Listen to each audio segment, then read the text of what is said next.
como yo, longevos, militantes del Evangelio toda la vida. Este viejo guerrero que te mira tiene 78 años de militancia en este camino del reino, sin lagunas, sin haber estado jamás descaminado, ni visitando Egipto, ni las pirámides, ni los camellos, ni las odaliscas, que abundan más que los camellos. Sin lagunas, como en las AFP, que a veces algunos tienen más lagunas que los depósitos en la cuenta y terminan dándote siempre una pensión de gracias. Pero bienaventurados los que permanecen fieles, los que a pesar de todas las vicisitudes que tiene la vida, permanecen en este camino. Como alguien me dijo una vez, no hay gente más ingrata sobre esta tierra que la gente de las iglesias. Y aún así hemos continuado adelante, siguiendo los pasos del Nazareno, con una fidelidad como la del perro a su amo. Por eso hoy estoy aquí, entre viejos guerreros también, como inolvidable Charlie. ¡Qué bueno! Dinosaurios de este evangelio, que hemos sido marcados con la presencia de Dios a fuego, porque nunca podríamos olvidarnos del nombre del Hijo de Dios, que nos llamó a servir y en medio de muchas dificultades, el Señor nos ha dado la alegría de la fidelidad. Por eso animamos a la gente que tiene menos años que nosotros para continuar siempre por este camino. Agradezco al Señor por esta oportunidad dorada de compartir la palabra del Señor con la Asociación de Pastores de La Pintana. Y la persona que me ha puesto en contacto con este grupo pastoral es Jonathan Ceballos, en cuya iglesia he tenido la oportunidad de estar varias veces predicando. Y sinceramente es el único de los pastores que he visto acá que los conozco más profundamente. Así es que qué bueno, qué bueno.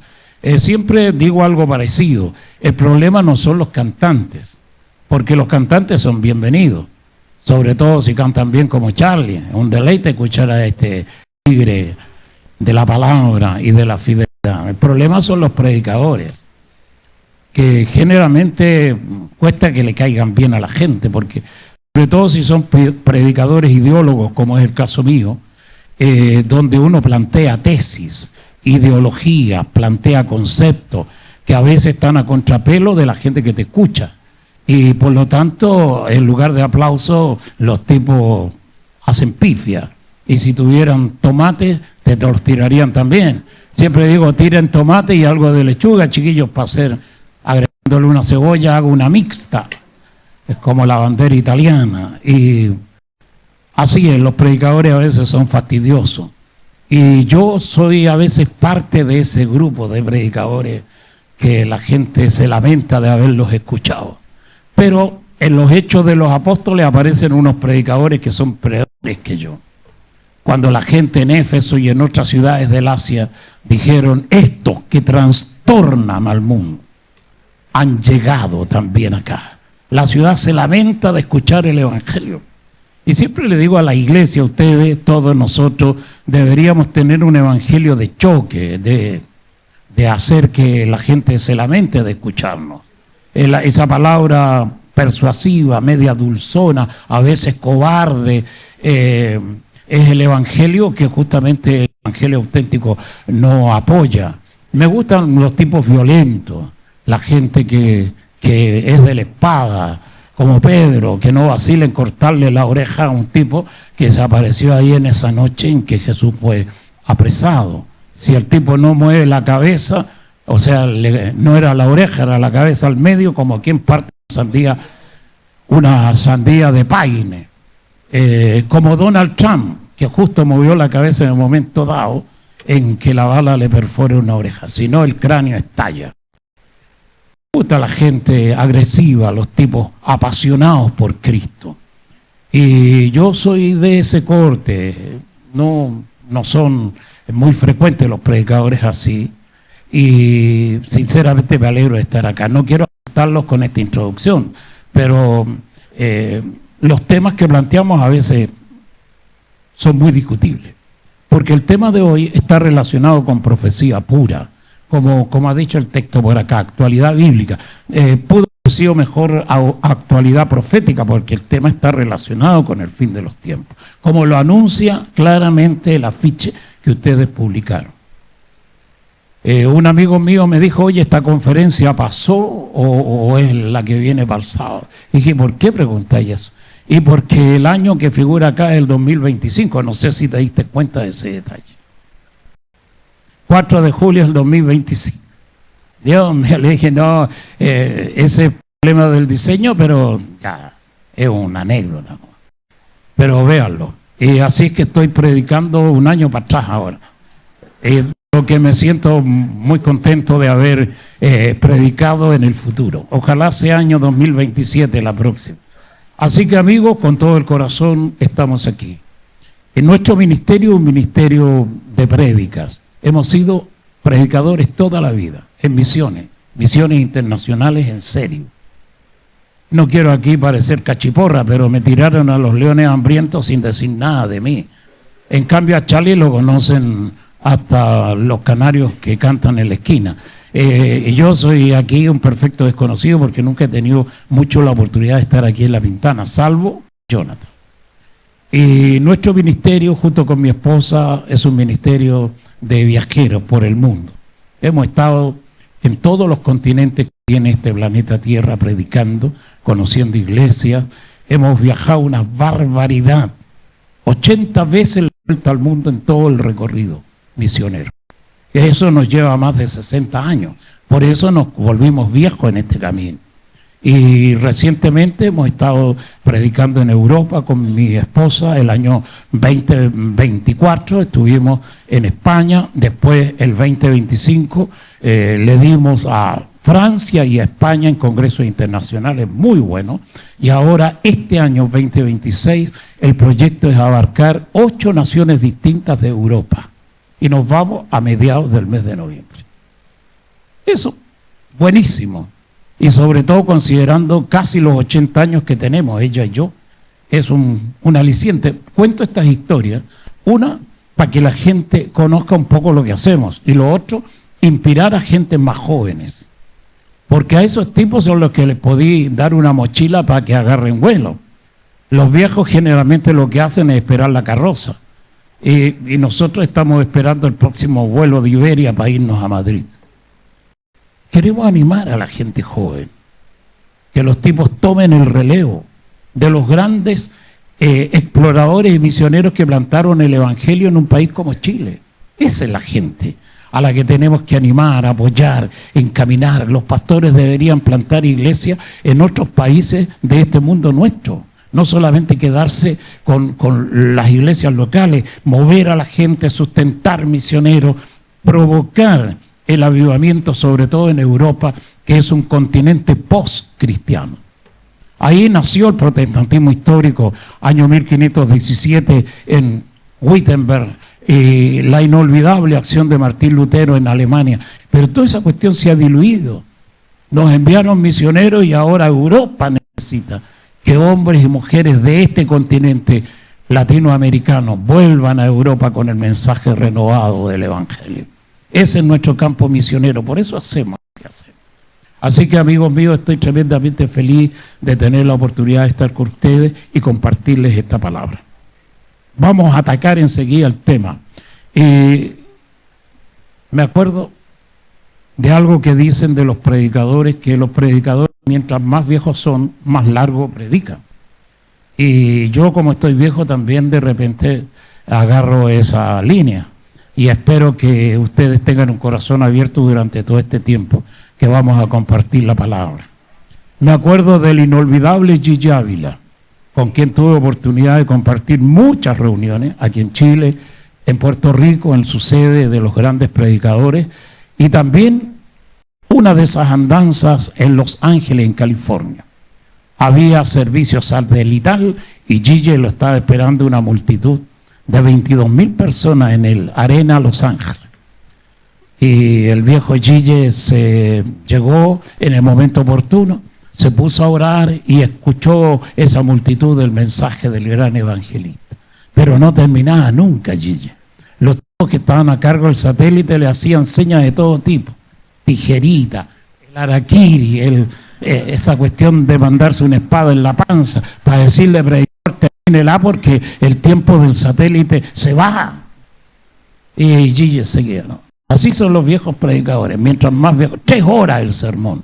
Dios mío, yo lo escuché muchas veces predicar en distintos lugares, pero ese fue el sermón más largo. Yo a lo mejor me pasa lo mismo y los advierto para que no se vayan, porque cuando la gente se va, el conferencista se siente muy deprimido. Y a veces pasa eso. Y gracias por estar aquí durante todo este tiempo. Y gracias a Jonathan, mi buen amigo, que me ha puesto en contacto con esta confraternidad pastoral. Así que Apocalipsis 3:10, cómo no, el texto insignia. Los últimos tiempos. Una de mis consignas es: el fin está cerca. Y siempre predico esto porque lo creo profundamente. Cuando yo era un niño, porque toda la vida hemos estado en el Evangelio, era un niño, tenía 10, 12 años, me acuerdo, y mis pastores me predicaban del fin de los tiempos, del fin del mundo, del anticristo y de todas las bestias que hay en el Apocalipsis. Y me asustaban con la prédica. Y cuando terminaban el discurso, yo le pedía a Dios una cosa: Señor, no quiero que usted venga tan luego, porque quiero casarme con la Erika, mi mujer. Llevamos 56 años de matrimonio con la Erika. Y cuando predico este tipo de temas, miro a la gente joven, a la cabrería nuestra. No me dicen nada, pero en los ojos le leo el mensaje. Pastor, no queremos que el Señor venga tan luego. Queremos tener familia, tener hijos, vivir la vida. Estoy de acuerdo con esa gente. Pero, amigos míos, Dios en su tiempo resolverá todos los enigmas. Y por eso estamos aquí esperando la mañana gloriosa, como cantamos siempre. Amén. 3:10 de Apocalipsis. Lo tenemos en el alma, en el corazón, en versión Reina Valera 1960. Por cuanto has guardado la palabra de mi paciencia, yo también te guardaré de la hora de la tentación que ha de venir sobre el mundo entero para probar a los que moran sobre la tierra. Hay otra traducción española que dice: por cuanto has guardado la palabra de mi perseverancia, yo también te guardaré de la hora de la tentación, de la prueba que ha de venir sobre el mundo entero para probar a los que moran sobre la tierra. Es la palabra de nuestro Señor. Amigos míos, cuando Jesús plantea el fin de los tiempos, usa 2 gráficas. Habla del día de Noé y del día de Lot. Eso está en el libro de Lucas.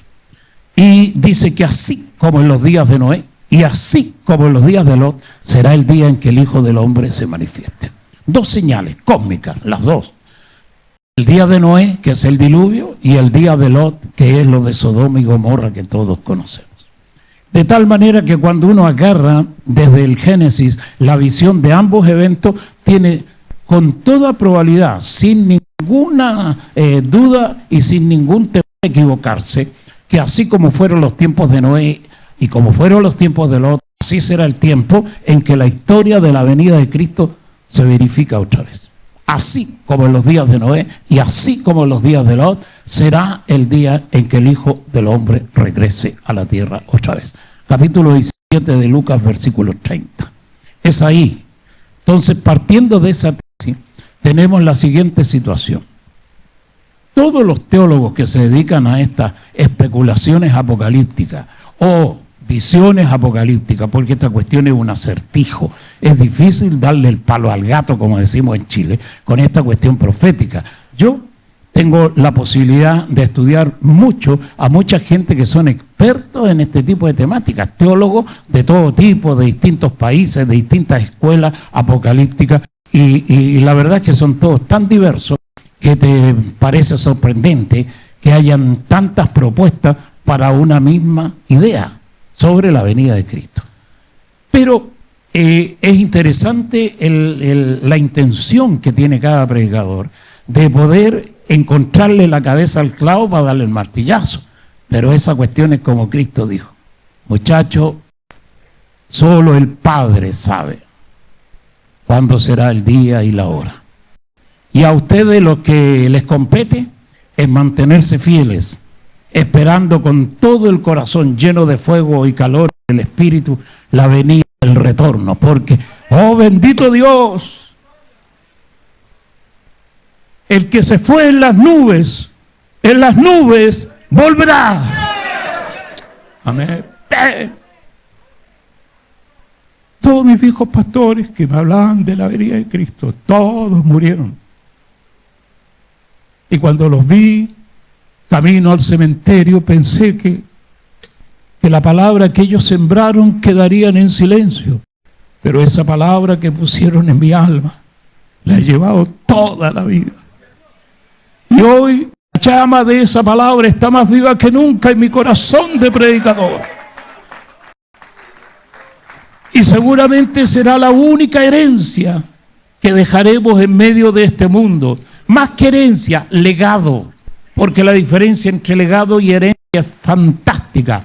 La herencia siempre es material, moneda, dinero, casa, perro, gato, mascota, alguna cuestión física.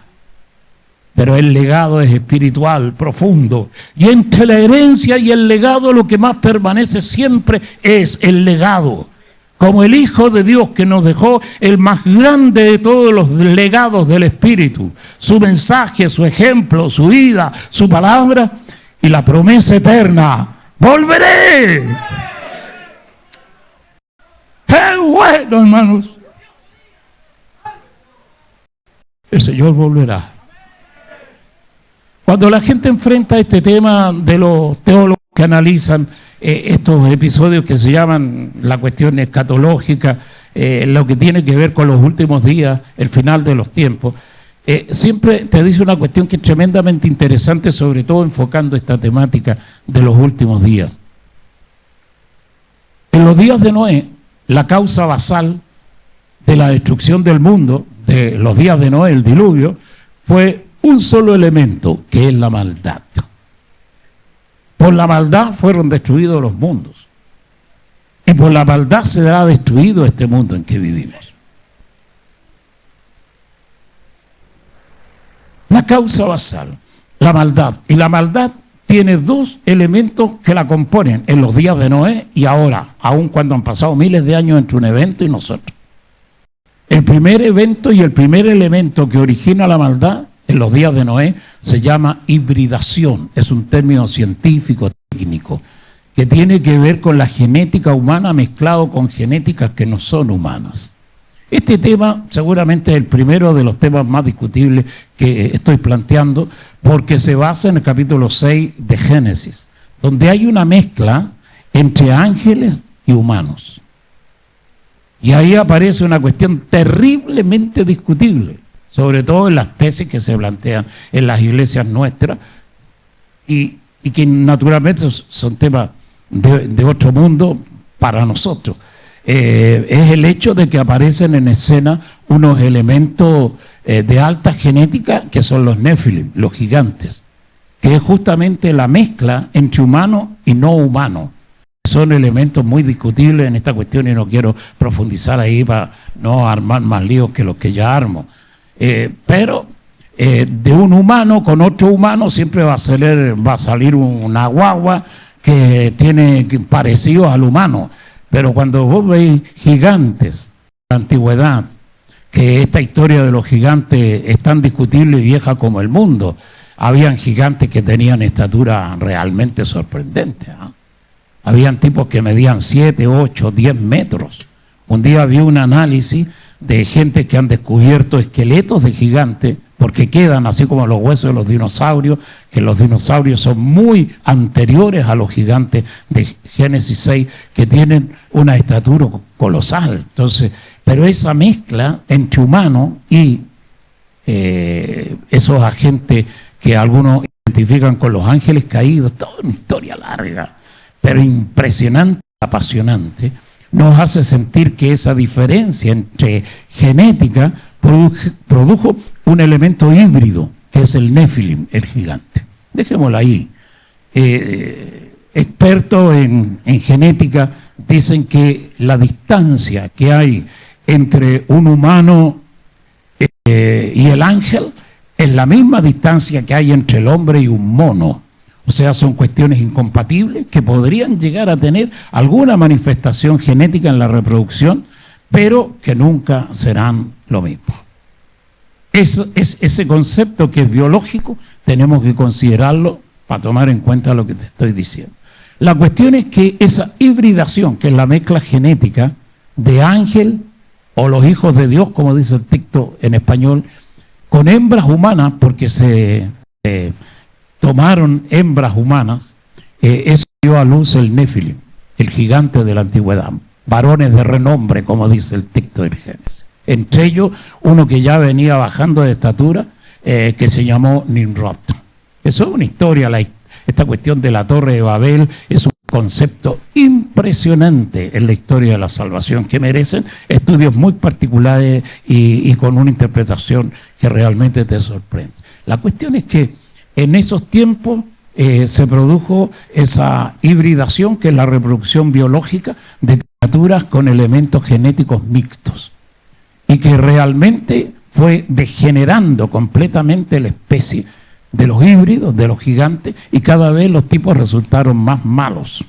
Y por eso vino el diluvio, porque llegó un momento en que el aporte biológico de los hijos de Adán, los humanos, que eran las hembras humanas, se ausentó completamente cuando nacía algún espécimen que tenía esa mezcla genética de ángel con humano.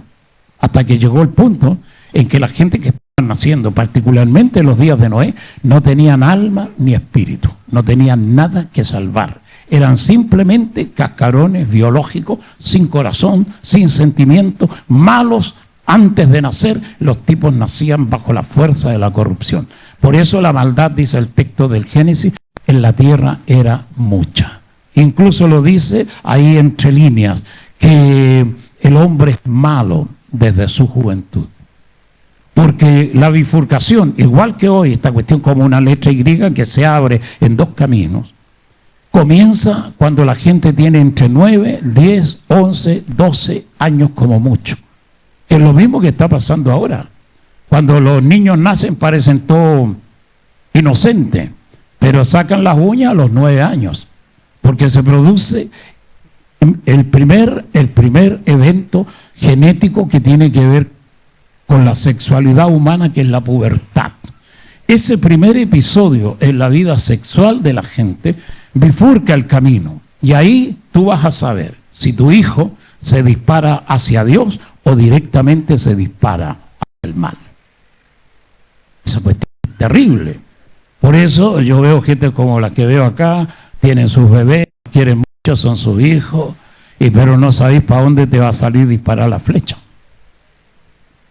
Pero depende de una cuestión que es tremendamente importante, lo que la Biblia te dice.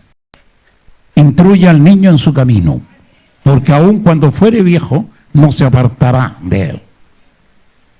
Eso significa que el papá, la mamá de una criatura, tiene que tener una vida religiosa, más que religiosa, una vida de comunión con Dios que tenga el más alto nivel. Si tú quieres que tu hijo ore, te tiene que ver orando a ti continuamente. Queréis que lea la palabra del Señor, pues tenéis que convertirte en un lector de la Biblia y aprenderte la Biblia y recitar la Biblia. Cuando vas a comer algo en tu casa, tenéis que orar por los alimentos.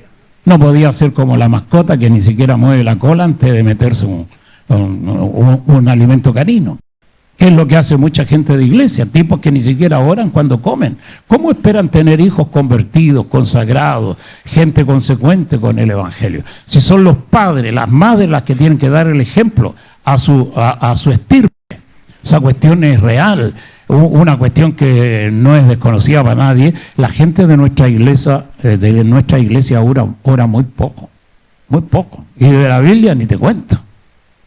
Los tipos pasan entretenidos en otras cuestiones, pero la gente de iglesia cuesta mucho meterlos en esta cuestión devocional que tiene que tener la vida cristiana. Los tipos tienen que tener, siempre dicen los especialistas en comportamiento de iglesia, un cristiano, tú, yo, cualquier otro, por lo menos en el día debe recitar 100 versículos bíblicos distintos, hacerlos memorizados, tiene que aprender el texto, tiene que decirlo, tiene que profetizarlo.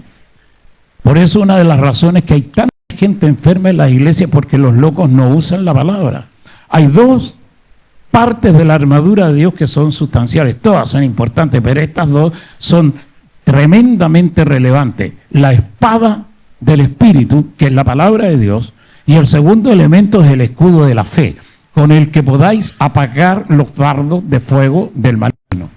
O sea, el diablo es tan malo que no solo te dispara dardos, flechas, sino que le pone una cuestión ponzoñosa, un fuego en la punta a la flecha, para no solamente herir a la gente, sino que los tipos se incineren. Entonces el loco es malo. ¿Con qué se pueden apagar esos dardos de fuego? Con el escudo de la fe. Si la gente no conoce la palabra de Dios, no la memoriza, es muy difícil enfrentarse a semejante fuerza. Porque cuando te enfrentáis con el diablo, no podéis simplemente atacarlo tocando el pandero, porque el diablo no se retrocede delante de la música. Tenéis que meterle la palabra y recitar la palabra. Por eso es muy interesante la consagración a la palabra. El tipo cristiano tiene que conocer la Biblia, tiene que memorizarla, tiene que ser realmente una persona que recuerde la palabra de Dios. Así como hemos cantado hoy cantos alabanzas de la Biblia. Esa cuestión es tremendamente importante. El diablo no retrocede ante cualquier cosa. Solamente la palabra lo ahuyenta. Por eso en la tentación de Cristo, fíjense, cuando la fuerza oscura lo somete a tentación al Mesías, al Cristo, él responde, escrito está. Y se manda 3 golpes de espada que al diablo lo ponen patas para arriba. No solo de pan vivirá el hombre, sino de toda palabra que sale de la boca de Dios. No tentarás al Señor tu Dios y a Él solo servirás. ¿Y saben de dónde salen esas 3 palabras? De la Torá. Porque hay niveles de potencia escritural que es suprema. La Torá, que son los 5 primeros libros del Antiguo Testamento, es la palabra más alta, más profunda y más poderosa. Todas las palabras de Dios son poderosas, pero esas tienen la particularidad con que Dios crea los mundos, con esa palabra los desarma. Por eso la Torá es la palabra suprema, la palabra de la ley.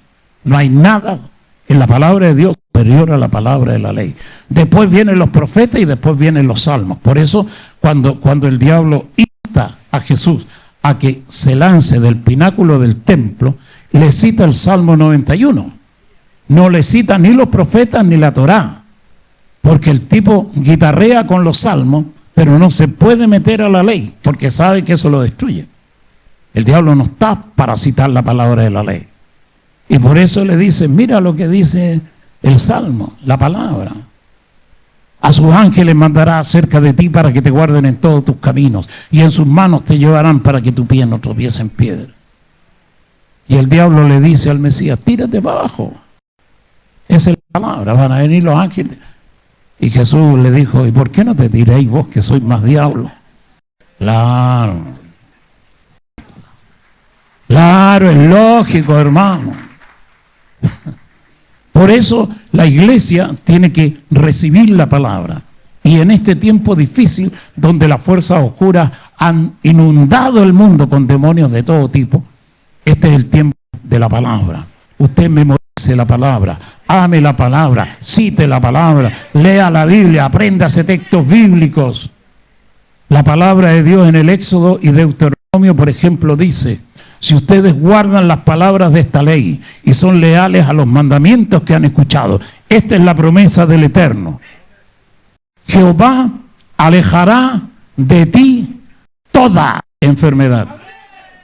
La palabra de la ley, suprema, alta. ¿Sabéis lo que significa eso? Que te vuelves invulnerable. Eres inalcanzable a las enfermedades. No hay virus, microbio, ni ninguna cuestión biológica que te pueda infectar. Nada. Eres absolutamente intocable. En cambio, tú ves, la mayoría de las iglesias tienen una cantidad enorme de gente enferma. A pesar de esa tremenda palabra. O la que dice el Salmo 91, caerán a tu lado 1000 y 10.000 a tu diestra, mas a ti no te tocará. No tendrás temor del espanto nocturno, ni de las saetas que vuelen de día, ni de la pestilencia que ande en oscuridad, mortandad que en medio del día destruya. Esa es la palabra de Dios. Entonces, cuando la gente camina con este escudo de la fe y con la espada del Espíritu, que es la palabra de Dios, es intocable. No hay ninguna cosa que te derrote ni te puede tocar, porque eso es Dios. Nosotros creemos en el Dios de esas capacidades. Como Jesús dijo, todo poder me es dado en el cielo y en la tierra. Extraordinario. Si la iglesia no vuelve a la palabra, a la raíz escritural del texto, y lo comenta, lo cita, se lo aprende de memoria y lo repite, que no solamente debe ser memorizado en la mente, sino que tiene que ser de la memoria al dicho, tiene que pasar por la lengua la palabra, y recobra la fuerza que siempre ha tenido, porque la palabra cuando es hablada vuelve al estado original que siempre tuvo, porque Dios habló y el mundo fue.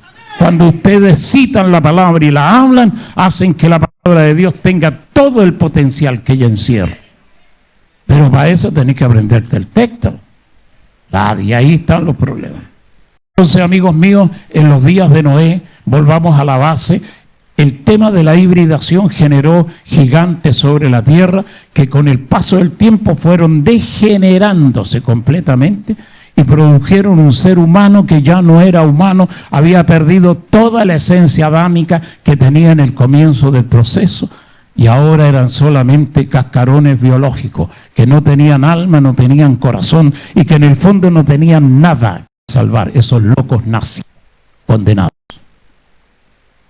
Por eso cuando Dios miró, vio a los animales, encontró más alma en los animales que en la gente y por eso los salvó.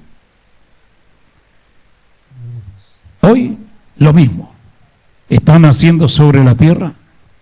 ¿Quieres cambiar? Bueno.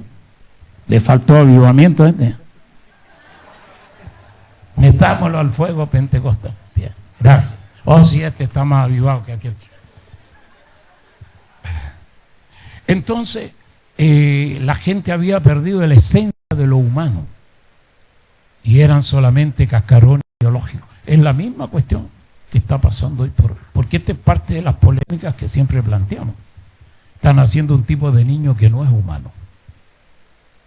Tiene una combinación genética, he leído una cantidad de artículos de genética, donde los especialistas en alta genética te dicen que en este momento solamente un 26% de todo el bagaje genético que están teniendo, no todas, pero una buena cantidad de niños, solamente ese 26% es humano y que el 74% restante son elementos genéticos no humanos, entre ellos elementos demoníacos, elementos animalescos, elementos que tienen que ver con lo que se llama la exobiología, que es un concepto técnico en genética que tiene que hablar de vida que está fuera de las órbitas terrestres. Contactos con demonios de todo tipo. Yo, no sé, es porque es parte de mi función de predicador, leer una cantidad enorme de cuestiones anómalas, de las capacidades que tienen los demonios de dar a luz hijos de la serpiente. Por eso en el Génesis aparece la simiente de la serpiente y la simiente de Eva, que son los auténticamente humanos. Y por eso hay una mezcla. Por eso la parábola del trigo y la cizaña te habla de esa mezcla genética. Es muy difícil que los seres humanos sean 100% humanos. Siempre tienen una mezcla de la cizaña. Pero cuando la gente se convierte a Cristo, la mezcla de la cizaña desaparece. Por eso el Evangelio plantea la tesis, la idea monumental de la nueva criatura, del nuevo nacimiento. Hechos conforme a la imagen de Dios. Dios restituye la imagen de Dios que ha desaparecido en la vida de mucha gente. Ahora la gente que sirve a Dios son hijos de Dios. Por eso los grandes evangelistas acuñan frases que recuerdo con toda la fuerza de mi vida también de predicador. La única evidencia de un arrepentimiento sincero y la única evidencia de una conversión genuina se llama cambio. Si no hay cambio en la gente, no hay nada de nada. Tenía un montón de cabezas de todos colores, los pelos rubios, verdes. Ahora la gente se tiñe de cualquier color, tipos con pelo y otros sin pelo. Pero si los locos esos no se han convertido de la forma como el Evangelio exige, no tenemos nada de nada en la gente. Porque para meterlos a este camino angosto y pasarlos por la puerta estrecha de la palabra, a los locos tenéis que empujarlos. He visto algunas escenas del metro de Japón. Se llena tanto ese metro de Tokio que los guardias, para cerrar la puerta, se agarran de los barrotes que tiene por fuera el tren y con las patas los empujan a los demás locos para adentro y cierran la puerta. Así tenéis que hacer gente de iglesia. Tenéis que darles palizas, tenéis que darles duro nomás. No tengáis miedo. Estamos llevando gente al cielo, a la eternidad. Necesitamos gente comprometidas con Cristo, no personajes mediocres que hacen lo que quieren y viven como se les ocurre. Tenéis que darle con la palabra. Por eso este es un tiempo muy difícil. El Evangelio hoy por hoy está alcanzando multitudes, pero si la palabra de Dios no ajusta, no aprieta fuerte, habrá mucha gente que ni siquiera se arrepiente, porque como no hay exigencia, no hay calidad. La alta calidad solo se logra con un alto nivel de exigencia. Es como el fútbol, ahora que estamos en el Mundial de Fútbol. Yo sé que ustedes son demasiado santos para mirar fútbol, pero ¿por qué Chilito no fue al Mundial de Fútbol? Porque los locos no les exigieron nada. Yo me acuerdo uno de los eventos de la selección chilena de fútbol. Había un entrenador que equivale a un pastor o un entrenador, muy permisivo. Y los muchachos se metieron a una jarana donde había alguien que estaba de cumpleaños, de uno de los hijos de los jugadores, eran 5 o 7 de la selección. Y se mandaron una curda, como dicen mis amigos. Quedaron doblados como un churro. Y tenían que enfrentar a Uruguay, me acuerdo. 4-0 perdió Chilito. Claro, con jugadores irresponsables que no se consagran a lo que tienen que hacer.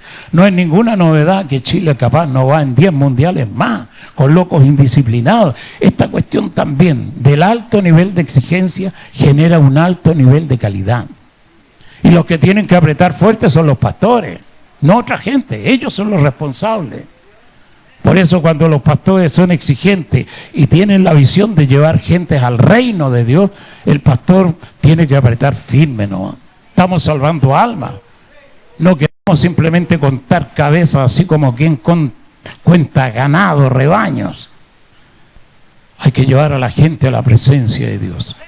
Y sobre todo considerando que a los primeros que va a apretar Dios es justamente a los pastores, como los que he visto aquí, y yo mismo que he sido pastor toda la vida. Y es como dice la palabra del Eterno: si el justo con dificultad se salva, ¿dónde aparecerá la obra del impío y del pecador? Claro, es claro. Así es que tenemos que apretar fuerte, y nosotros mismos apretarnos fuerte, para que seamos dignos de estar en presencia de aquel que nos llamó a ser sus siervos.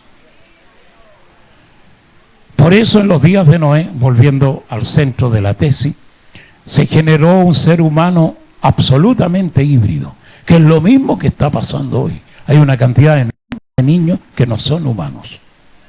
Los tipos tienen apariencia humana, pero están naciendo igual que los días de Noé, sin corazón, sin sentimiento, una raza completamente fría, lejos de Dios, que nacieron condenados. Esos locos antes de tomarse el primer biberón ya están muertos, lejos del Eterno, con ninguna posibilidad de conocer a Dios. No los conocemos, predicamos a todos. Pero hay gente que no tiene nada de Dios, no solamente porque tuvieron la mala suerte de no tener nada de Dios, sino porque no tienen ningún interés en Dios. Esta es una generación descreída, la generación Z, una generación sin Dios, sin ley, como dice el texto de Pablo en la carta a Timoteo, su predilecto discípulo. no tienen corazón, avariento, desobediente a los padres, sin afecto natural, una tropa de infelices que realmente no tienen destino. Es así de dura la palabra. Por eso cuando descubrimos gente joven en las iglesias, como las que veo en los lugares donde nos presentamos en conferencias como esta, alabo a Dios por esa gente. Y alabo a Dios por los niños pequeños que están naciendo. Ustedes que son padres, esas criaturas tienen que meterse a buscar a Dios con toda la fuerza del corazón. Enseñarles la Biblia, hermano. Porque es lo primero que uno encuentra en el camino. La carta escrita por el autor de la vida. Y esa carta escrita nos lleva al que la escribió. Gloria a Dios para siempre. Porque la palabra es lo primero que uno percibe de Dios, y la palabra escrita es lo primero que agarramos de Dios en nuestras vidas. Y cuando uno explora esa palabra, va descubriendo al Eterno, hasta que su palabra, como dice el texto, es espíritu y vida, y nos permite conocer al autor de la palabra escrita. Está naciendo un niño con un corazón completamente hecho pedazos. Y por eso es que la generación que vemos es una generación que no tiene afecto natural, como dice el texto. La gente que está naciendo hoy, ese afecto natural que es el cariño, primero que un humano experimenta, que es el cariño hacia los padres, es una cuestión que está muy lejos de la realidad. Una cantidad de hijos desobedientes que no reconocen la autoridad de los padres.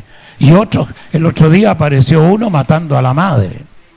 Y otro por allá matando a papá, mamá y a su hermana. En este caso, hace poco tiempo en Brasil, porque le habían quitado el celular. Un tipo tenía 16 años de edad. Mató al padre, a la madre y a la hermana. En su propia casa. Y los cadáveres los tuvo 3 días ahí, él estando presente, hasta que el día lunes, porque fue el fin de semana el crimen, se entregó a la policía. Una cuestión espantosa. Sangre fría absolutamente. Por eso cuando vino el COVID-19, los científicos se sintieron impresionados con algo que se llama empírica, es decir, algo que se comprueba científicamente por los experimentos o por la constante que hay en las cosas que suceden con la gente. Y se dieron cuenta que los que más sufrían este tema del COVID-19 era la gente de edad, los viejos. A los primeros que mató como mosca el COVID. 2020, mes de enero, febrero, marzo. Aquí en Chile explotó en marzo de 2020. Y los científicos observaron que los viejos morían más rápido y que los niños eran técnicamente intocados. Y empezaron a investigar por qué ocurría eso. Porque era una afección pulmonar. Los viejos morían de estos espasmos que tiene la falta de oxígeno en los pulmones.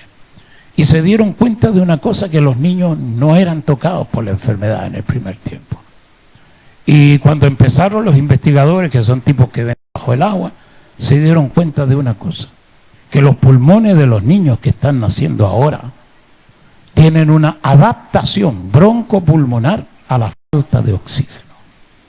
Y que se están pareciendo a ciertos animales que invernan, que pueden pasar meses bajo tierra, sobre todo los saurios, los ofidios, los batracios como las ranas y los sapos, pueden pasar meses bajo tierra con una situación de ralentizar la respiración, de tal manera que tienen muy pocas pulsaciones del corazón y esa cuestión les alarga la vida. Pero los que tienen esa característica son los reptiles, particularmente los saurios y otro tipo de reptiles como la serpiente.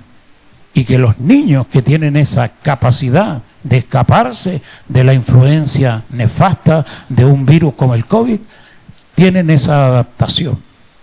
Pueden respirar sin problema y sobrevivir a la epidemia.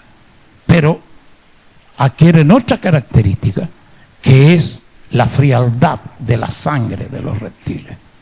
Y esa cuestión los vuelve reptilianos, reptiles, sin corazón, sin emociones, sin misericordia. Ese es el niño que están haciendo hoy.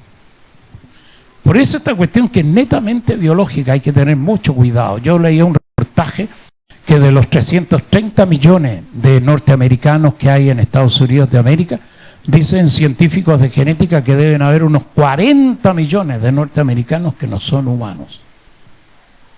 Son reptilianos, reptiles, con un corazón, sin sentimiento, sin misericordia, sin ese afecto que caracteriza al humano con respecto a sus padres o a las personas que aman. Jesús lo dijo, lo anticipó en su palabra profética, Mateo 24, y por haberse multiplicado la maldad, el amor de muchos, pocos, muchos, se enfriará. La palabra profética lo ha dicho. El apóstol Pablo apunta 2000 años atrás, igual que Jesús de Nazaret, pero lo hace el apóstol Pablo con esa visión futurista de la historia, cuando dice: vendrá el tiempo cuando se acabarán los matrimonios y ordenarán a las gentes abstenerse de las comidas que Dios creó. Esa palabra es terrible, porque el hombre anuncia que el matrimonio va a ser excluido de las cuestiones habituales de la gente. Se acabó el amor, se acabó el matrimonio. Y cuando el matrimonio, la función principal que tiene es la conservación de la especie. Es decir, los locos se casan para tener hijos, para tener guaguas. Y cuando las guaguas desaparecen, el amor no existe, porque lo que une a un hombre y a una mujer siempre es el hijo, el tercer elemento que surge de la unión de un macho y de una hembra. Yo a veces al paso veo el cariño que tienen animales por sus hijos. Me impresionan. Hasta los pájaros más chicos cuidan a sus crías. Y este es un tiempo donde ese afecto que es natural del padre y de la madre hacia la cría, hacia los hijos, ha desaparecido tremendamente de la gente. Por eso la consecuencia que hoy vemos, que la vemos aquí en Chile y en el resto del mundo, la gente no se casa, ni menos tener una guagua. Estamos llenos de homosexuales, de lesbianas, que odian las criaturas. Una lesbiana nunca va a querer ser madre, ni embarazarse, ni loca. Y un gay homosexual lo que menos quiere es tener una guagua, o sea, engendrarlo. Por eso este mundo es un mundo de homosexuales, de gente gay, de todo lo que significan esos grupos que realmente excluyen la función de la reproducción humana. Este es el tiempo. Se acaban los nacimientos, esta cuestión se acabó. Esta es la generación del divorcio y del aborto. Este es el tiempo de gente que no tienen corazón ni misericordia de nada. Cuando desaparece el bebé, el niño, que es lo que une a un hombre y a una mujer en matrimonio, esa cuestión significa que el amor no existe. Por eso, en lugar de tener una guagua, estos locos agarran un perro, un gato, un robot, no sé, una muñeca inflable, cualquier cuestión que... Así estamos. Por eso, cuando veo gente joven de iglesia, siempre les recomiendo: chiquillos, cásense, formen familia. ¿Qué están tonteando ahí, haciéndole caso a los locos de la universidad o los compañeritos que tenían en las redes sociales? Déjense de lesera. Aquí hay que hacerle caso a la palabra del Eterno. Yo me casé con la Erika, mi mujer, hace 56 años, justamente en el mes de junio, a finales de junio del año 1970. Ella 20 años, yo 22. Hoy veo unos compadres de 22 años, que es la edad que yo tenía cuando me casé. Los miro a los locos. Unos lechones, viven bajo la axila de los padres, todavía no dan a luz un prostituto peso, nada, son parásitos de la familia. Me dio rabia que hagan. Y entonces la responsabilidad disminuye. Gente que recién a cierta edad, a lo mejor cerca de los 30, por ahí se asoman al matrimonio. Siempre le digo a la gente, hago muchas conferencias junto con mi esposa a gente joven. Siempre les digo: muchachos, la edad ideal para casarse y empezar los procesos reproductivos, la edad ideal para tener el primer hijo está entre los 18 y 23 años de edad. Tipo, me mira: no, el abuelo definitivamente está loco. ¿Qué querés que te diga? Por eso, cuando la gente le hace caso a la palabra de Dios, piensan distinto, piensan diferente. Bendito el Señor, porque la palabra es la palabra. La gente, cuando la enfrento con estas tesis, me dicen que los hijos valen caro. Y algunos sacan cuenta, que yo también calculo, por lo menos un hijo de 0 a 18 años te van a salir 250 millones de pesos una guagua. O sea que no es solamente comprarle el primer tarro de leche cuando el loco recién nace. Es cierto. Pero la palabra de Dios no te habla de lo que vaya a gastar en leche. La palabra de Dios es otra cosa. ¿Sabéis lo que dice la palabra? La eterna palabra de Dios. Fui, joven fui, y me he vuelto viejo, y no he visto justo desamparado, ni que su simiente mendigue el pan. Es la palabra. Es lo que hay que decirle a la gente nuestra. No hagan caso de esas voces de sirena que cantan un montón de vagos en otros lugares fuera de la iglesia. Háganle caso a Dios, escuchen a Dios, su palabra eterna, gloriosa, bendita. Me acuerdo un viejo de campo ahí en la zona de San Carlos para adentro, San Fabián de Alico, hablando de este tipo de temas de familia y matrimonio. Me dijo, yo he pasado la vida sirviendo al Señor y hemos tenido 14 hijos. Se ve que el viejo era de campo. Y lo único que he hecho en mi vida es plantar lechugas, tomates y algunas zanahorias. Y nunca me faltó el sustento para criarlos a todos. Varios de ellos los llevó a la universidad. Y me dijo, observó algo, me dijo, oye, los matrimonios jóvenes se complican con una guagua. Trabaja el papá de la guagua y trabaja la mamá de la guagua y no les alcanza para criar la guagua, me dijo. Que debe ser la experiencia de mucha gente de nuestra iglesia. ¿Y dónde está esa fe? ¿Dónde está esa postura que uno tiene que tener frente a la palabra de Dios? Por eso es como Jesús dijo, cuando el Hijo del Hombre venga, hallará fe en la tierra. Se pregunta. Otra palabra sobre el amor. Y por haberse multiplicado la maldad, el amor de muchos se enfriará. Este es el tema. De tal manera que, volviendo a la tesis, la maldad es lo que se llama la causa basal por la que vino el diluvio de los días de Noé. Es la causa basal, la primera, la condición sine qua non, como dicen los elegantes del lenguaje, por la que ocurre el diluvio, que es la maldad. Y la maldad tiene dos orígenes. Primero, la hibridación, que es la mezcla genética de lo que ya hablé un montón de rato. El segundo elemento, el segundo factor que origina la maldad es el cambio climático. En los días de Noé nunca había llovido, nunca. Y ahora llueve, así, casi de escuela dominical, de arriba para abajo. Nunca había pasado eso. Por eso un amigo mío dice que Noé el viejo, a quien la Escritura llama pregonero de justicia, se empobreció y le fue mal en el negocio, porque el viejo sabía que iba a llover. Entonces conversó con los coreanos y les compró una cantidad enorme de paraguas y se puso a venderlo fuera del arca. Y como nadie creyó el mensaje, nadie compró un paraguas. Nosotros también hacemos el loco. Le decimos a la gente, Cristo viene, este mundo va a reventar. Y los tipos te miran con desprecio, con lástima, como teniendo misericordia de tu prédica, y se ríen, sonríen, algunos se hacen los locos, mueven la cabeza, pero ya entendí lo que están pensando. Bienaventurados los que no vieron y creyeron. Por eso estamos aquí, por eso somos la gente de la palabra. Oh, bendito Dios, no necesitamos ver para creer.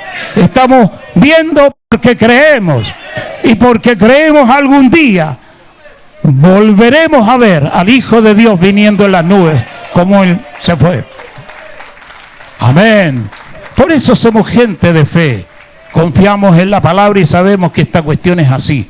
De tal manera que el segundo elemento, que es el cambio climático, es una cuestión que hoy está causando un impacto tremendo en la gente, igual que en los días de Noé. En los días de Noé, cuando viene el cambio climático, imagínate tú lo que es eso. Nunca había llovido y ahora llueve 40 días, 40 noches, y los montes altos como las cordilleras de los Himalayas, entre ellos el Everest, 9.000 metros de altura, se llenan de agua.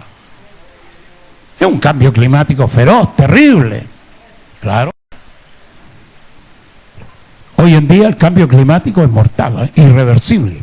Y lo mismo que pasó en los días de Noé, lo que está pasando ahora con el cambio climático. La falta de oxígeno es el principal elemento científico que realmente se destaca en medio de toda esta catástrofe que hay. Hay una merma del oxígeno en la atmósfera de niveles impresionantes. Y cuando el oxígeno falta, la gente se enloquece. Y los tipos hacen puras leceras, ¿no? Como lo estáis viendo ahora. Si el problema del comportamiento humano, que cada vez es más grave, es por la falta de oxígeno. Por eso que en las grandes ciudades hay más maldad. No solamente porque estas sabandijas que viven lejos de Dios aportan maldad, pero en niveles extraordinarios, con su comportamiento, con lo que piensan, con lo que viven, con lo que hacen, sino que también las ciudades tienen una falta de oxígeno tremenda. Por eso tú escucháis que las ciudades están contaminadas de todo tipo, la producción industrial, los vehículos. Esa cuestión complota en contra de la pureza del oxígeno. Si el oxígeno es poco y la calidad que tiene es mala, entonces el cerebro humano que vive netamente de oxígeno se afecta. Por eso en las ciudades hay más locos que en otros lados. Y las ciudades, mientras más grandes son, más malas son. Tendréis que leerte lo que pasa en Ciudad de México, que se dice que es la ciudad más grande del mundo, lo que pasa en Tokio, lo que sucede en Nueva York, lo que hay en la ciudad de Los Ángeles, lo que hay en ciudades como las de Sao Paulo, Río de Janeiro, acá cerca de nosotros, lo mismo que tú veías aquí en Chile. La ciudad más grande de este país es Santiago de Chile, y es la ciudad que tiene los más altos índices de criminalidad, porque la ausencia de oxígeno a la gente la enloquece, los vuelve más malos que el diablo.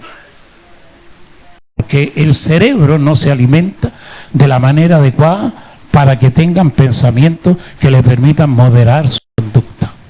Ese es el problema.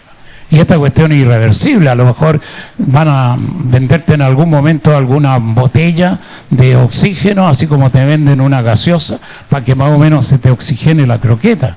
Pero no creo que vaya por ahí la solución. Estos locos son malos de adentro. Le podéis meter un tubo de oxígeno y van a ser las mismas bestias de siempre. Porque si Dios no les cambia el corazón, no hay nada que los cambie. El oxígeno. Los científicos, cuyos textos cualquiera de nosotros puede leer, dicen que la falta de oxígeno está produciendo una cantidad enorme de afectaciones en el cerebro humano. Porque el alimento del cerebro es el oxígeno. Y hoy en día hay problemas circulatorios, hay una cantidad enorme de enfermedades que impiden que las células se oxigenen adecuadamente en el cerebro, y esa cuestión lo está volviendo loco. Ha aumentado mucho la esquizofrenia, los problemas psicológicos, los problemas que tienen que ver con la psiquiatría. Eso, cuando alguien busca un psicólogo, tenéis que esperar varias semanas y a veces meses para que te atienda algún loquero. Y psiquiátrico, están más ocupados que el diablo. Alguien me pregunta: pastor, usted que ve debajo del agua. No veo tanto, pero algunas veo. Cabros jóvenes me dicen: ¿cuál sería la profesión que usted me recomienda para ganar plata? Así de cabeza, métete a psicólogo o a psiquiatra, porque vaya a tener plata a montón y no vaya a tener ni vacaciones atendiendo tanto loco que hay.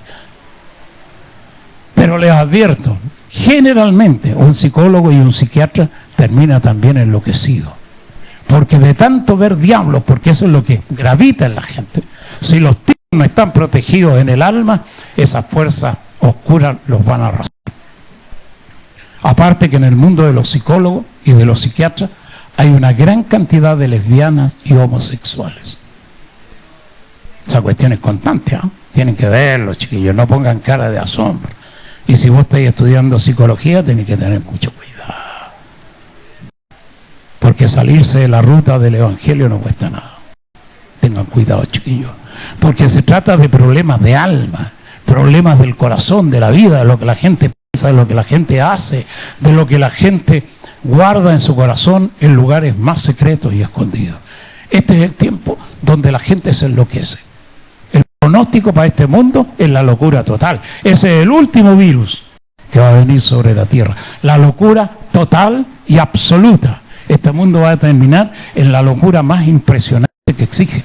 Este es el último virus, la última plaga sobre el mundo es la locura total. Como en los días de Noé, los tipos se destripaban entre ellos, se abrían el pecho con un cuchillo y se comían crudo el corazón de las víctimas. Se mataban unos con otros, degenerados totales y absolutos, fornicarios, locos, que vivían justamente en toda la sexualidad desviada y en contra del mandamiento de Dios. Esa cuestión es así, viviendo de manera displicente, drogadictos, totales y terribles como los que vemos hoy, locos que aman la guerra, que realmente matan a su prójimo. Estaba leyendo un reportaje sobre la Franja de Gaza que apareció ayer. 73.000 gazatíes han perdido la vida desde hace 3 años hasta ahora con la guerra que tiene Israel con gente de la Franja de Gaza de Hamas. 73.000 muertos, sin contar lo que pasa en Ucrania, lo que pasa con Rusia. 500.000 muertos soldados ucranianos en 4 años de lucha. Se va a cumplir ahora. Se ha cumplido ya porque fue en febrero del 22. Y la gente en Rusia ha perdido 400.000 soldados en el campo de batalla. Nos la han sacado barata los rusos también. Todo es locura. Y ahora hay otros que quieren seguir armando la guerra. Lo que ustedes ven en el Medio Oriente, el problema de Israel con Irán, son cuestiones terribles y fatales. Estos, amigos míos, son los últimos tiempos. Y vivimos en medio de una situación de crisis total y absoluta. Este mundo, sinceramente, no tiene ni la más remota esperanza. Todo este sistema va a la destrucción total, absoluta. Nuestro único refugio es Cristo. Y por eso la iglesia tiene que meterse. Y por eso aquí está el gran desafío, esa palabra impresionante de Dios. Cuando dice, caerán a tu lado 1.000 muertos y 10.000 muertos a tu mano derecha, mas a ti no te tocará. Siempre me he imaginado esa escena, esa inmunidad total y absoluta, que algún día la iglesia tendrá que pasarla y probar si realmente la fe y la relación con Dios lo hace inmune, o es puro cacareo de gallinas cluecas, ¿no? Imagínate la escena, a tu lado izquierdo 10.000 cadáveres y a tu lado derecho 10.000 muertos, y tú en pie en medio de una montaña de cadáveres, preguntándote por qué sobreviviste. De la demostración, sueño con esa cuestión, me da pavor, me da miedo, porque indudablemente pasar por una prueba de ese tipo es de las mayores que existen en la vida.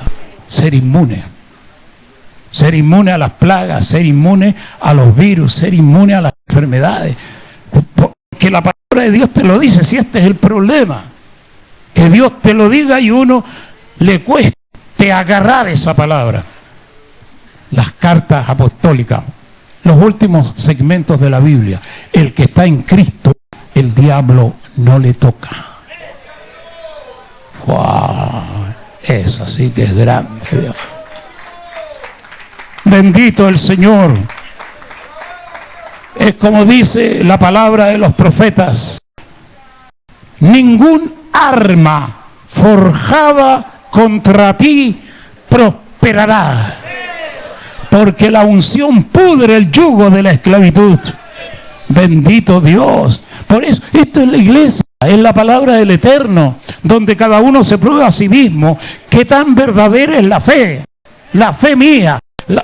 Es como dice la Biblia, al final de los tiempos el justo, por su fe, vivirá. Por eso estamos aquí, para tomar conciencia de nuestra responsabilidad y entender que la hora fatal en que vivimos es la hora de la prueba para todo el mundo. A lo mejor, haciendo un resumen, llevo 1 hora predicando y es bueno aterrizar el jumbo, si no, no van a querer ver al predicador en un buen rato. Nunca desde el diluvio hubo una señal que abarcara a todo el mundo entero. Nunca. El diluvio lo abarcó todo, pero nunca más hubo una señal de ese tipo que abarcara el mundo entero. Ni siquiera la Primera Guerra Mundial, año 1914, o la segunda, 1939, no abarcó todo el planeta. Nunca hubo una epidemia, un terremoto, un maremoto, volcanes explotando, no sé, desastres naturales que inundaran el mundo entero. Nunca, después de los días de Noé. Pero en el año 2020, en enero, más bien el 31 de diciembre del 2019, aparece la primera señal cósmica, que es el virus, el COVID-19. Se llama COVID-19 porque apareció en el año 2019, exactamente el 31 de diciembre de ese año. Y los científicos agarraron y pusieron el nombre para distinguirlo de todos los virus. El coronavirus, que es el virus del COVID-19, esta cepa que atacó el mundo y que mató a tanta gente, es el 7º coronavirus. Hay 6 antes y con toda certeza habrán otros después. Murió 50 millones de personas. Se infectó 500 millones en los 4 años. Y permitió la vacunación de 8.000 millones de seres humanos sobre la Tierra, de lo cual todos nosotros somos testigos. Y no solamente se vacunó una vez los 8.000 millones a todo el planeta, sino una cantidad impresionante de veces. Algunas veces 2, 3, 4 veces, y otros que se pusieron hasta la vacuna que se ponen los viejos para asegurarse de las vacunas anteriores. ¿Sabéis lo que significa eso? Que no tenemos la más remota idea de lo que nos metieron en el pellejo después de la vacunación. Y hay algunos locos exagerados seguramente que dicen que las vacunas después de la vacunación mató más gente que 50 millones de personas que murieron con el virus. Y que lo que le metieron a la gente es una cuestión sospechosa que no sabemos en qué va a derivar, pero algunos, dándose científicos, dicen que hay una cantidad enorme de gente están infectados con ataques coronarios, con ACV, tienen problemas motrices, tienen problemas de locura, otros están infectados con esquizofrenia, una cantidad enorme de cuestiones que tienen que ver con el funcionamiento del cerebro y del aparato psicomotor del cuerpo humano. Que realmente la vacuna ha infectado más gente que todas las víctimas que tuvo el COVID-19. Es probable que sea cierto. Yo me recuerdo hace un tiempo atrás, no sé, 2 años, estuve predicando en la ciudad de Los Ángeles, en California, y después en la ciudad de Waco, en Texas. Me mandé un discurso como esto que acabáis de escuchar, que las vacunas del COVID son mortales y que son una cuestión de las que estoy absolutamente en contra y que tendré. Alcanzó a terminar el discurso y llamaron a mi amigo de la iglesia en la que estuve predicando eso. Gente de estas plataformas que permiten que se difundan los videos. Y le dijeron a mi amigo, el video que predicó el pastor Ernesto Silva lo vamos a sacar de la plataforma porque no está de acuerdo con nuestras directrices editoriales. Así que pum, para afuera Silva. ¿Sabéis cuántos millones de videos en una hora suben a esa plataforma? Millones, hermano. Y los locos se demoraron menos de 10 minutos en detectarlo y sacarlo fuera de la parrilla. La capacidad que tienen para espiar en lo que tú conversas, lo que tú hablas, lo que tú pensáis. Esta misma prédica que está ahora en vivo aquí saliendo para un montón de lados. Lo más seguro es que la saquen de las plataformas, porque cuando vos despotricáis en contra de la ciencia y de todos estos locos que manejan el mundo, te censuran rápido y te dejan nomás hablar como si fuera ahí un loro, pero te quitan la posibilidad de llegar a multitudes de personas. Así es el evangelio, es perseguido siempre, y por eso es que la prédica tiene que ser total en contra de los sistemas que gobiernan el mundo. La iglesia no tiene que tener miedo, ningún tipo de miedo. Yo incluso le digo a la gente de iglesia, el Señor a ustedes les ha dado el poder de la vida y de la muerte sobre las gentes. Literalmente, vos tenés una palabra, una oración que es secreta. En el mundo de los judíos se llama el pulsa de Nura, que es una declaración donde se decreta la muerte de alguien. Y esa cuestión nunca falla porque es una palabra de autoridad que Dios le dio al pueblo judío. Y la gente dice, pero nosotros tenemos la capacidad de matar gente con una oración. Bueno, eso es. Y la gente dice, no, esta escopeta no la puedo utilizar.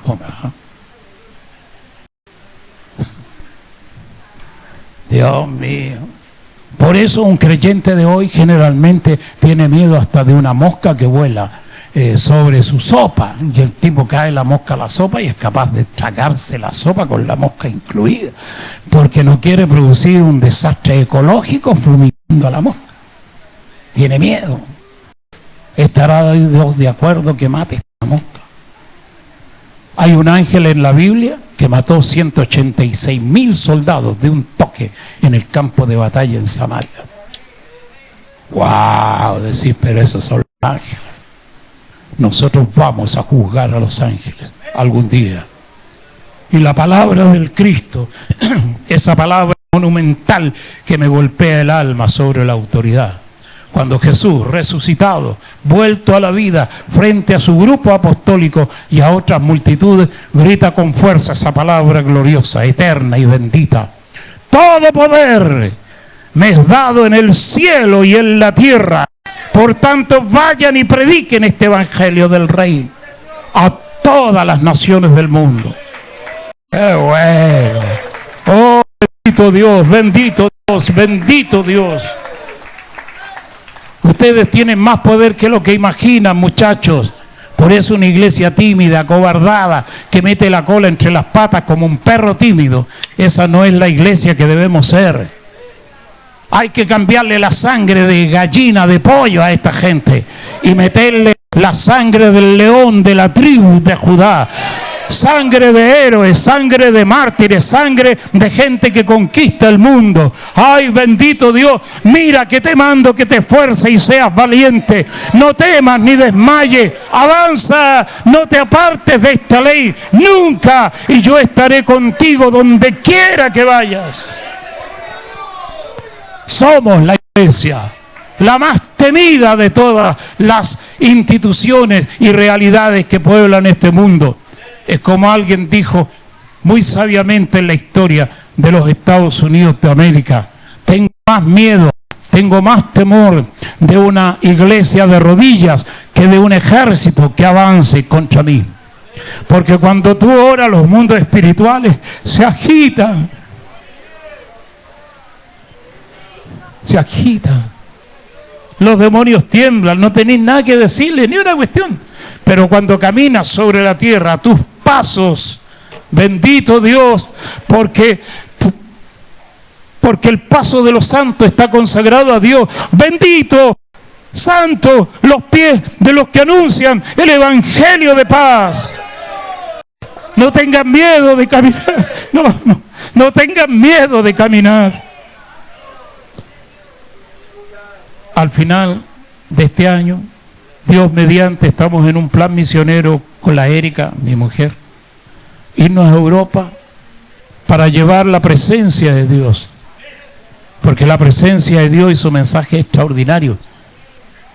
Vamos a ir a España, a Portugal, a Italia, vamos a subir al norte hasta Austria, República Checa, después caminar hacia las ciudades icónicas de Alemania, luego bajar a Zúrich, que es Suiza, y después recalar en Francia, y después de eso España y volver a Chile. 8 naciones. La gente me pregunta, ¿y qué va a hacer allá? A caminar. Porque, ay bendito, el que está en nosotros es mayor que el que está en el mundo. Cuando tú llevas a Cristo en tu vida, las fuerzas demoníacas se estremecen, se vuelven locos, se lamentan de que caminan por territorios que ellos dominan. Y cuando tú caminas, echas fuera esas fuerzas colosales. Vendrán en algún momento otros predicadores, otros sembradores de la palabra, pero tu viaje en la misión ablanda el terreno y permite que las fuerzas oscuras retrocedan. Así le pasó a Jesús de Nazaret. Cuando salió de ese monte de la tentación, caminó sobre las tierras de la Judea después de su bautismo. y los espíritus inmundos, las fuerzas demoníacas, desde el antro del infierno mismo, gritan hacia arriba: Jesús, Hijo de Dios, ¿por qué has venido a atormentarnos antes de tiempo? En la palabra, cuando tú caminas, eso recuérdalo, cuando ahora salgas de este lugar y camines, tienes que entender que tus pisadas, tu caminar, tus sandalias son santas, y que donde quiera que vayas llevarás la marca de Cristo, la impronta, su sello indeleble del Espíritu Santo, que te convierte en mensajero y en heraldo de esta verdad. No tengas miedo, camina en el nombre de Dios y haz que los mundos se estremezcan con la fuerza de este mensaje. Bueno, tenemos la hora. Uno siempre se pregunta qué habremos logrado con este discurso patriótico del cielo. Como el profeta dijo, ¿quién ha creído nuestro anuncio? ¿Y sobre quién se ha manifestado el brazo de Jehová? Pero siempre queda la esperanza, la certeza de la palabra, el libro del profeta Isaías. Así como envió la lluvia y como envió la nieve sobre la tierra, así envío mi palabra, que no volverá vacía, sino que así como la lluvia y la nieve hacen lo que yo quiero sobre la tierra, así mi palabra hará lo que yo quiero, en la vida, en el corazón, en las naciones y en los pueblos. Por eso, ningún trabajo en la obra del Señor es en vano. Y aquí estamos, como siempre decimos: Señor, habla, que tu siervo oye. La palabra extraordinaria que surge del corazón del profeta Isaías: heme aquí, envíame a mí. O la palabra que acuñamos en el centro de nuestra alma de profetas: a pesar de lo que fui, a pesar de lo que soy, y a pesar de lo que resultare ser en el futuro, a pesar de mis batallas perdidas, a pesar de todos los errores que he acumulado en mi alma, y a pesar de todas las tristezas que he llevado en mi corazón, con toda la fuerza de mi alma te digo: ¡cuenta conmigo!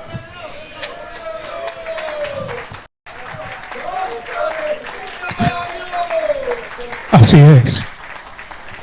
Por eso vamos a orar. Finaliza el mensaje, pero la palabra de Dios queda palpitando en sus almas. Y en mi corazón de viejo predicador, si ustedes quieren seguir escuchando temáticas de esta índole, YouTube, Pastor Ernesto Silva, aparece una catarata enorme de prédicas, desde el año 1985 hasta ahora, 40 años de prédica, y que ustedes pueden disfrutar. Entre ellas, Pastor Ernesto Silva, Plaza de la Constitución, donde nos agarramos con todo el coraje de la prédica, en un mundo de homosexuales, de lesbianas, de locos abortistas, de gente que buscan el divorcio, de los que están por la eutanasia, que son leyes que después el gobierno de Chile aprobó en su totalidad. Pero ahí está el pataleo, el reclamo, eso de disentir con lo que dicen los gobiernos de este país, donde con toda fuerza y con todo honor pusimos en alto la verdad del Evangelio, junto con otros predicadores. Amigos míos, aquí estamos nosotros, de la última hora. Somos el último eslabón de la cadena de gloria. Y estamos aquí para recoger la espada caída de las manos de los apóstoles y profetas.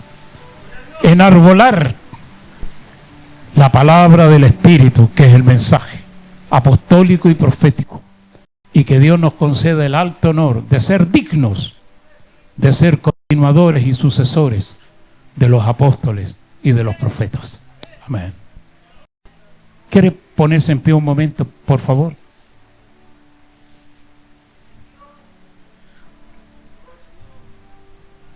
Seguramente la oración va a terminar abruptamente. Y solamente quiero comentarles que después el Pastor Carlos lo va a reconfirmar. Hay una serie de revistas, todas apocalípticas, que están disponibles para ustedes al final de la reunión. Tienen un valor simbólico de 2.000 pesos. Y si a usted le parece que son muy baratas porque son excelentes a todo color, escritas por especialistas, generalmente de Europa, que tratan los temas del fin de los tiempos de una manera fantástica.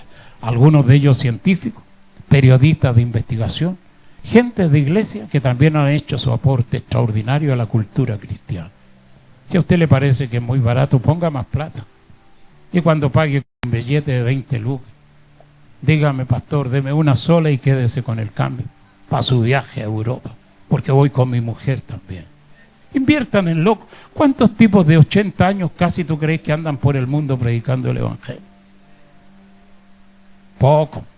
Sin la cabrería joven va, o muy poco. Ojalá hubiera gente de edad aquí que dijeran, vamos a hacer lo que hizo el viejo loco.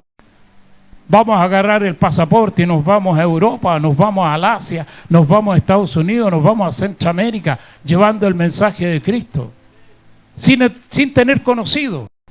A los 75 años Dios llamó al padre Abraham y lo sacó de tierra de Ur de los Caldeos, arrastró de los pelos a su mujer Sara y la llevó a la tierra desconocida. ¿Y sabes tú lo que dice el texto de Hebreos? El viejo Abraham obedeció a Dios y salió sin saber a dónde iba. Hace mesa. La gente se asegura mucho, quiero tener contacto, amigos, plata, quiero tener esta cuestión segura, no quiero fracasar ni que me vaya mal.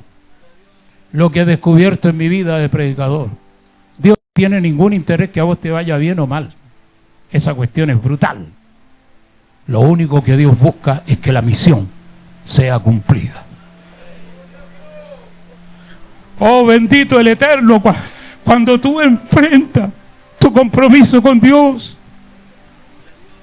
y no le estás pidiendo a Dios que te vaya bien, ni que seas triunfador, ni que vuelvas con una palma de olivo en las manos, cuando corres el riesgo del fracaso, de la muerte incluso.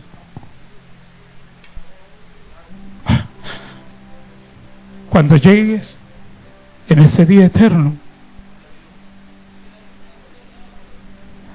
a su presencia, Dios te mirará y como en este tiempo, pulgar arriba, te dirá: bien, buen siervo y fiel, sobre poco fuiste fiel, sobre mucho te pondré. Entra en el gozo de tu Señor. Por eso vamos a orar. Y si alguien así quisiera dedicar su corazón más a Dios, porque yo sé que todos ustedes son gente de iglesia como yo, de tal manera que no estamos aquí para llamarlos a que se conviertan, porque son gente que conocen el Evangelio, pero este compromiso con Dios tenemos que llenarlo de fuego, de pasión, un renovar, un verdadero avivamiento en el compromiso con Dios.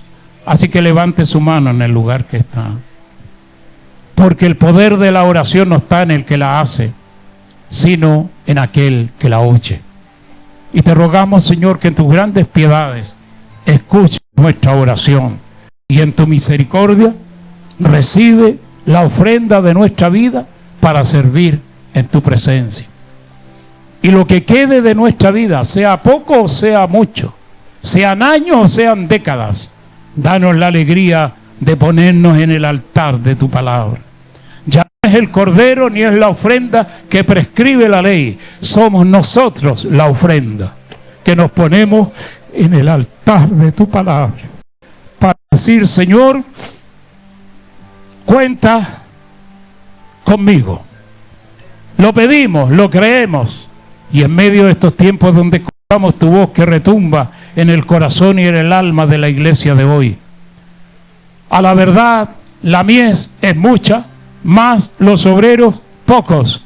Rogad pues al Señor de la mies que envíe obreros a su mies. Señor, no tienes que ir a otra ciudad a buscar obreros. Aquí estamos nosotros, aquí en esta ciudad de La Pintana. Inscribe nuestro nombre en el registro de tus trabajadores y danos el alto honor de pertenecer y de estar a tu servicio. Lo pedimos, lo creemos y lo recibimos en el nombre de Jesús nuestro Señor. Amén. La gloria a Dios para siempre. Gloria a Dios, gloria a Dios, gloria a Dios. para siempre. Que Dios nos bendiga, que tengan una feliz y bendecida noche.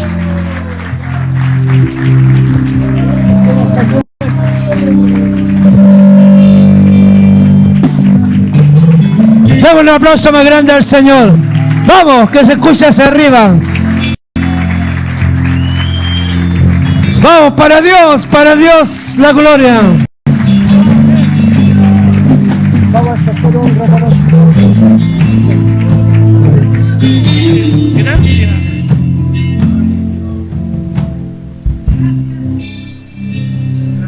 Damos gracias a Dios por este siervo de Dios, Pastor Ernesto Silva. Vamos a hacer un reconocimiento a este varón de Dios, para que cuando vaya a aquellos lugares, vaya con más fuerza, sirviendo al Evangelio, sembrando este precioso Evangelio. Quiero invitar a mi amado Pastor Víctor Rosales, para que usted haga entrega. Gloria al Señor.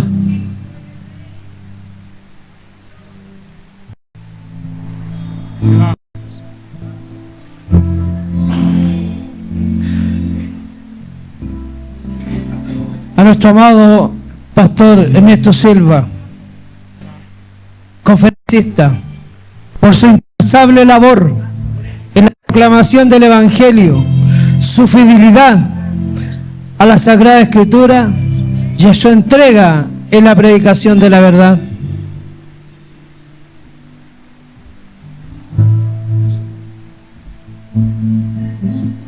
Proclamando la palabra,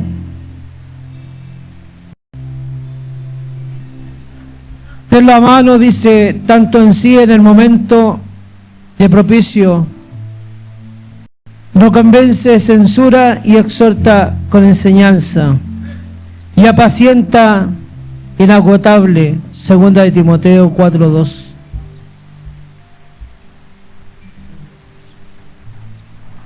Con cariño, la unidad pastoral, mi pastor, le hacemos entrega de este galardón, y como presidente es esta entrega.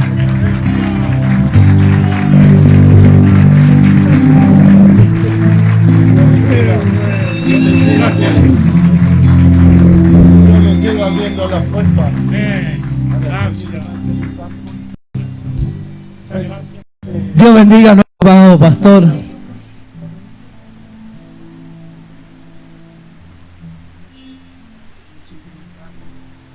Dios le bendiga a mi amado pastor, donde quiere que vaya. Que Jehová le bendiga y le guarde. Y lleve este precioso evangelio al mundo entero. Mucha bendición. Den un aplauso al Señor. Den un aplauso grande al Señor. Para Él la gloria.